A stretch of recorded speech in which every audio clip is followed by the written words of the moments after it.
புராட்டஸ்டன்ட்களிடம் ஒரு கேள்வி, ஒருவன் கிறிஸ்துவை விசுவாசித்து விட்டாலே பரலோகம் போயிடுவானா, இல்ல அவன் நல்லவனாகவும் இருந்தாகணுமா? அதாவது ஒருவன் கிறிஸ்துவை விசுவாசித்து விட்டு வாழ்க்கை முழுக்க பாவச் செயல்களில் ஈடுபட்டு கொண்டே இருந்தா அவன் பரலோகம் போக முடியுமா? இல்ல அப்படியெல்லாம் போக முடியாது, விசுவாசத்தோடு நற்கிரியைகளும் சேர்ந்து இருக்கணும் அப்படின்னு தானே சொல்லுவீங்க. அப்படின்னா விசுவாசம் கிசுவாசம் என்னதான் உருட்டினாலும் அனுதின வாழ்க்கையில புராட்டஸ்டன்டிசம் ஒருத்தங்கிட்ட எதிர்பார்ப்பது நற்செயல்களை தானே. அதாவது கத்தோலிக்கம் ஒரு கத்தோலிக்கனிடம் நற்செயல்களை எதிர்பார்ப்பது போலத்தானே புராட்டஸ்டன்டிசமும் எதிர்பார்க்குது. இல்ல அப்படி கிடையாது.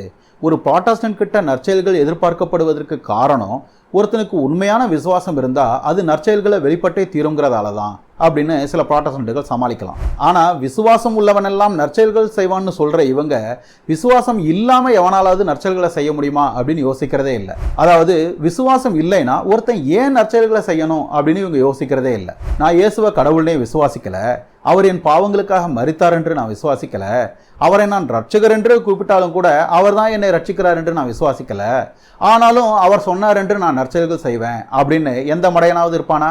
ஒத்தலான பை என்று தெரிந்தும் எவனாவது அதுல காசு போடுவானா? இயேசுவை விசுவாசிக்கலன்னா ஒருத்த முதல்ல ஏன் கத்தோலிக்கனா இருக்கணும்? அப்ப கத்தோலிக்கனும் இயேசுவைத்தான் விசுவாசிக்கிறான்னா ஏன் அவனுடைய நற்செயல்கள் மட்டும் விசுவாசத்தின் விளைவு அல்ல?